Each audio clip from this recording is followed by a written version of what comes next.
नमस्कार, मैं इंदु सिंह कला एकेडमी के इस चैनल पर आप सबका स्वागत करती हूँ। आज हम इस वीडियो में नेट के सिलेबस में शामिल इकाई 5 हिंदी कविता के अंतर्गत अमीर खुसरो और उनके साहित्यिक जीवन का अध्ययन कर समझने का प्रयास करते हैं। तो आइए शुरू करते हैं। अमीर खुसरो, खुसरो की पहेलियाँ और मुखरियाँ। अमीर खुसरो का जीवन परिचय।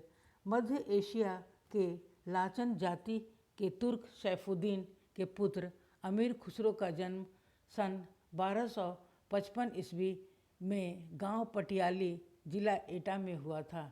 इनका मूल नाम अब्दुल हसन था। इनका निधन 1324 ईस्वी में हुआ। उपाधि खुसरो सुखन। यह उपाधि मात्र इन्हें 12 वर्ष के उम्र में ही बुजुर्ग विद्वान ख्वाजा इजुद्दीन द्वारा दिया गया था। अमीर खुसरो के अनेक उपनाम हैं। तुर्क ए अल्लाह खिलजी ने कहा था। तोता ए हिंद अलाउद्दीन खिलजी ने कहा। तूती ए हिंद खुसरो ने अपने को कहा। अवधी भाषा का प्रथम कवि डॉक्टर राम कुमार वर्मा ने कहा था। कवियों में महाकवि और कवियों में राजकुमार ईश्वरी प्रसाद ने कहा। खुसरो हिंदू इस्लामिक समन्वित संस्कृति के प्रथम एवं प्रतिनिधि कवि थे। गुरु का नाम निज़ामुद्दीन औलिया। उनका परिवार कई पीढ़ियों से राज दरबार से संबंधित था। स्वयं अमीर खुसरो ने 11 सुल्तानों का शासन देखा था। अमीर खुसरो प्रथम मुस्लिम कवि थे जिन्होंने हिंदी शब्दों का खुलकर प्रयोग किया। वे पहले व्यक्ति थे जिन्होंने हिंदी, हिंदवी और फारसी में एक साथ लिखा। उन्हें खड़ी बोली के आविष्कार का श्रेय दिया जाता है। वे अपनी पहेलियों और मुकरियों के लिए जाने जाते हैं। सबसे पहले खुसरो ने अपनी भाषा के लिए हिंदवी का उल्लेख किया था। वे फारसी भाषा के कवि भी थे। उनको दिल्ली सल्तनत का आश्रय मिला हुआ था। 7 वर्ष की अवस्था में खुसरो के पिता का देहांत हो गया। किशोरा अवस्था में उन्होंने कविता लिखना प्रारंभ किया और 20 वर्ष के होते होते वे कवि के रूप में प्रसिद्ध हो गए। खुसरो ने अपना सारा जीवन राजाश्रय में ही बिताया। राज दरबार में रहते हुए खुसरो हमेशा कवि, कलाकार, संगीतज्ञ और सैनिक ही बने रहे। उन्होंने भारतीय और ईरानी रागों का सुंदर मिश्रण किया और एक नवीन राग शैली ईमान ज़िल्फ साजगरी को जन्म दिया। भारतीय गायन में कव्वाली और सितार को इन्हीं की देन माना जाता है। इन्होंने गीत के तर्ज पर फारसी में और अरबी गज़ल के शब्दों को मिलाकर कई पहेलियाँ और दोहे भी लिखे हैं। खुसरो की रचनाएं। इनके द्वारा रचित ग्रंथों की संख्या वैसे तो 100 मानी जाती है, जिसमें से कुछ ही उपलब्ध हैं। खुसरो की प्रसिद्ध रचनाएं। खालिक बारी यह शब्दकोश है। इसमें तुर्की, अरबी, फारसी और हिंदी भाषा के पर्यायवाची शब्दों को शामिल किया गया है। यह गयासुद्दीन तुगलक के पुत्र को भाषा का ज्ञान सिखाने के उद्देश्य से रचा गया था। पहेलियाँ, मुकरियाँ, गज़ल, 2 सुखने, नूह सिपहर। इसमें उन्होंने भारतीय बोलियों का विस्तार से वर्णन किया है। नजरान ए हिंद, हालात ए कन्हैया, आशिक। इस रचना में उन्होंने हिंदी की प्रशंसा की है। आवाज़ ए खुसरवी यह संगीत विषयक रचना है। विशेष तथ्य।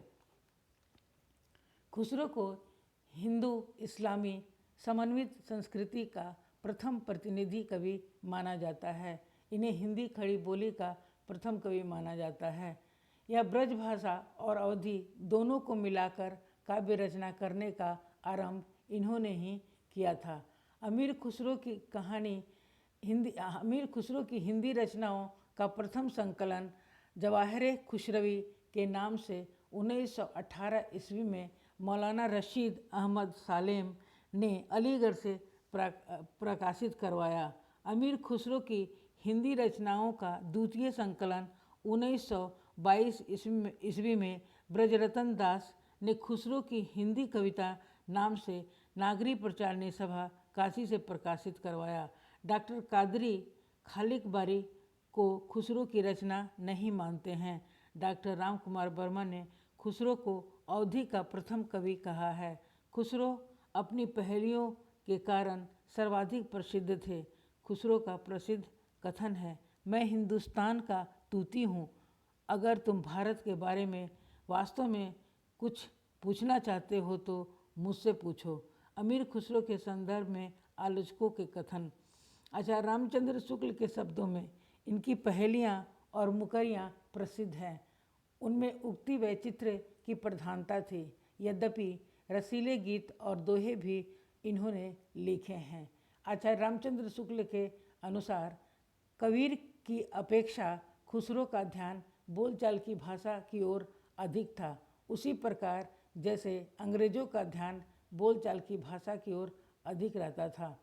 आचार्य रामचंद्र शुक्ल के अनुसार खुसरो की हिंदी में दो प्रकार की भाषा पाई जाती है, ठेठ खड़ी बोलचाल की भाषा पहेलियों, मुकरियों और दो शकुनों में मिलती है, पर गीतों और दोहों की भाषा ब्रज या मुख्य प्रचलित काव्य भाषा है। यही ब्रज भाषा देख उर्दू साहित्य के इतिहास के लेखक प्रोफेसर आज़ाद को यह भ्रम हुआ कि ब्रज भाषा से खड़ी बोली निकल पड़ी। आचार्य हजारी प्रसाद द्विवेदी के अनुसार खुसरो आदिकाल के पहले कवि हैं जिन्होंने आदिकाल में मनोरंजनपूर्ण साहित्य लिखा। बाबू गुलाब राय के अनुसार खुसरो ने लोक रुचि को ध्यान में रखकर साहित्य रचना की है। उनकी रचनाओं में तत्कालीन संस्कृति की झलक भी विद्यमान है। वे सही अर्थों में जन कवि थे।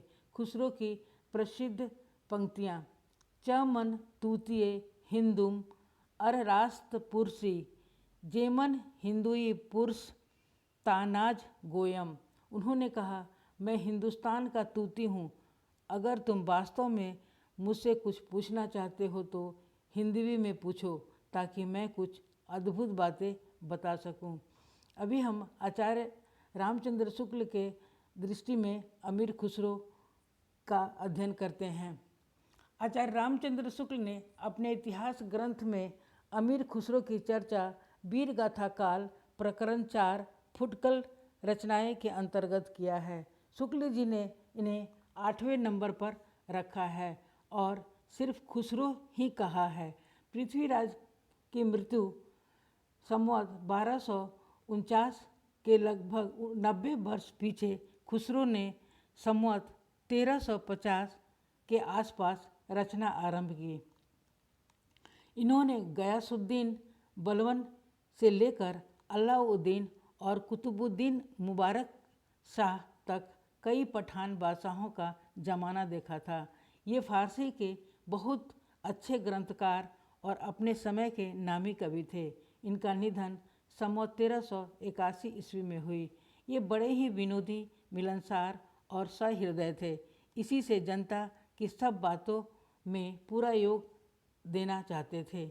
जिस ढंग से दोहे, तुकबंदियाँ और पहेलियाँ आदि साधारण जनता की बोलचाल में इन्हें प्रचलित मिली, उसी ढंग के पद, पहेलियाँ आदि कहने की उत्कंठा इन्हें भी हुई। इनकी पहेलियाँ और मुकरियाँ प्रसिद्ध हैं। उनमें उक्ति वैचित्र्य की प्रधानता थी, यद्यपि कुछ रसीले गीत और दोहे भी इन्होंने कहे हैं। यहाँ इस बात की ओर ध्यान दिला देना आवश्यक प्रतीत होता है कि काव्य भाषा का ढांचा अधिकतर शौरसेनी या पुरानी ब्रज भाषा का ही बहुत काल से चला आता था। अतः जिन पश्चिमी प्रदेशों की बोलचाल खड़ी बोली थी, उनमें भी जनता के बीच प्रचलित पदों, तुकबंदियों आदि की भाषा ब्रज भाषा की ओर झुकी हुई रहती थी। अब भी यह बात पाई जाती है।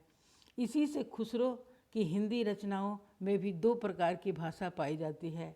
ठेठ खड़ी बोलचाल की पहेलियाँ मुकरियों और दो शकुनों में ही मिलती है, यद्यपि उनमें भी कहीं कहीं ब्रज भाषा की झलक है, पर गीतों और दोहों की भाषा ब्रज या मुख्य प्रचलित काव्य भाषा ही है। यही यही ब्रज भाषा देख उर्दू साहित्य के इतिहासकार लेखक प्रोफेसर आज़ाद को यह भ्रम हुआ कि ब्रज भाषा से खड़ी बोली निकल पड़ी।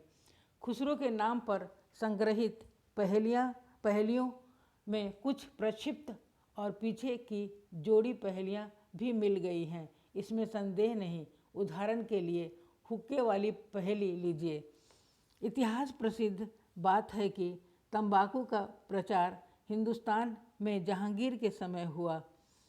उसकी पहली गोदाम अंग्रेज़ों की सूरत वाली कोठी थी, जिससे तंबाकू का एक नाम ही सूरती या सूरती पड़ गया। इसी प्रकार भाषा के संबंध में भी संदेह किया जा सकता है कि वह दीर्घ मुख परंपरा के बीच कुछ बदल गई होगी, उसका पुरानापन कुछ निकल गया होगा। किसी अंश तक यह बात हो सकती है, पर साथ ही यह भी निश्चित है कि उसका ढांचा कवियों और चारणों द्वारा व्यवहरित प्राकृत की रूढ़ियों की जकड़ी काव्य भाषा से भिन्न था। प्रश्न यह उठता है कि क्या उस समय तक भाषा घिसकर इतनी चिकनी हो गई थी जितनी पहेलियों में मिलती है। खुसरो के प्रायः 200 वर्ष पीछे की लिखी जो कबीर की वाणी की हस्तलिखित प्रति मिली है, उसकी भाषा कुछ पंजाबी लिए राजस्थानी है, पर इसमें पुराने नमूने अधिक हैं, जैसे सप्तमी विभक्ति के रूप में ई, चला समाया के स्थान पर चलिया, चल्या, समाइया, उनई आई के स्थान पर उन्मिवी आई इत्यादि। यह बात कुछ उलझन की अवश्य है, पर विचार करने पर यह अनुमान दृढ़ हो जाता है कि खुसरो के समय में इठ, वशिष्ठ आदि रूप इठ वशिष्ठ हो गए थे, अतः पुराने प्रत्यय आदि बोलचाल से कुछ उठ गए थे। यदि चलिया, मारिया आदि पुराने रूप रखे तो पहेलियों कर छंद टूट जाएंगे, अतः यही धारणा होती है कि खुसरो के समय में बोलचाल की स्वाभाविक भाषा घिस कर बहुत कुछ उसी रूप में आ गई थी जिस रूप में खुसरो में मिलती है। कबीर की अपेक्षा खुसरो का ध्यान बोलचाल की भाषा की ओर अधिक था, उसी प्रकार जैसे अंग्रेजों का ध्यान बोलचाल की भाषा की ओर अधिक रहता था। खुसरो का लक्ष्य जनता का मनोरंजन था, पर कबीर धर्मोपदेशक थे, अतः उनकी वाणी पोथियों की भाषा का सहारा कुछ न कुछ खुसरो की अपेक्षा अधिक लिए हुए है। नीचे खुसरो की कुछ पहेलियाँ, दोहे और गीत दिए गए हैं, उन्हें हम वाचन करते हैं। एक थाल मोती से भरा, सबके ऊपर औंधा धरा, चारों ओर वह थाली फिरे, मोती उससे एक न गिरे। यह इसका उत्तर आकाश होगा। एक नार ने अचरज किया, सांप मारी पिंजरे में दिया, जो जो सांप ताल को खाए, सूखे ताल सांप मर जाए। इसका उत्तर दिया बत्ती है। एक नार दो को ले बैठी, टेढ़ी होक बिल में बैठी, जिसके बैठे उसे सुहाए, खुसरो उसे बलबल जाए। इसका उत्तर पैजामा है। अर्थ तो इसका बूझेगा, मुँह देखो तो सूझेगा, दर्पण। ऊपर के शब्दों में खड़ी बोली का कितना निखरा हुआ रूप है। अब इनके स्थान पर ब्रज भाषा के रूप देखते हैं। चूक भई कुछ वासो ऐसी, देश छोड़ भयो परदेसी, एक नार पियाको भानी, तन वाको सागर ज्यों पानी, चाम मास वाके नहीं नेका, हाड़ हार में वाके छेद, मोहि अचंभो आवत ऐसे, वामे जीव बसत हैं कैसे। अब नीचे के दोहे और गीत बिल्कुल ब्रज भाषा अर्थात मुख प्रचलित काव्य भाषा में दिए गए हैं, जिसे हम पढ़ते हैं। उज्ज्वल वरण अधीन तन, एक चित्त दो ध्यान, देखत में तो साधु लागे, निपट पाप की खान, खुसरो रैन सुहाग की, जागी पी के संग, तन मेरो मन पीऊ को दो भय एक अंग। गोरी सोवे सेज पर मुख पर डारे केस। चल खुसरो घर आपने रैन भई चहुदेश। मोरा जुबना नवेलरा भयो है गुलाल। कैसे गर दीनी दीनी कस मोरी लाल। सुनी सेज डरावन लागे बिरहा अगिन मोहि डस इस जाए। हजरत निजामुद्दीन चिश्ती जर्जरी बख्श पीर। जोई जोई ध्यावे तेई तेई फल पावे। मेरे मन की मुराद भर दीजे अमीर। जे हाल मिसकी तगा फूल दुराए नैना। बनाए बतिया की ताबे हिजरा न दारम। ऐजा न लेहू कहे लगाए छतिया। सबाने हिजरा दराज चू जुल्फ व रोते वसलत चू उम्र कोहत। सखी पिया को जो मैं न देखूं तो कैसे कायूं अंधेरी रतिया। जय हिंद। धन्यवाद बच्चों। आचार्य रामचंद्र की दृष्टि में भी हमने खुसरो का अध्ययन किया। इनकी पुस्तक हिंदी साहित्य के अनुसार भाषा ज्यों का त्यों हमने इसमें लिया है। भाषा से हमने किसी तरह का छेड़छाड़ नहीं किया है। धन्यवाद। आपने इसे सुना और देखा, इसके लिए मैं बहुत बहुत धन्यवाद करती हूँ।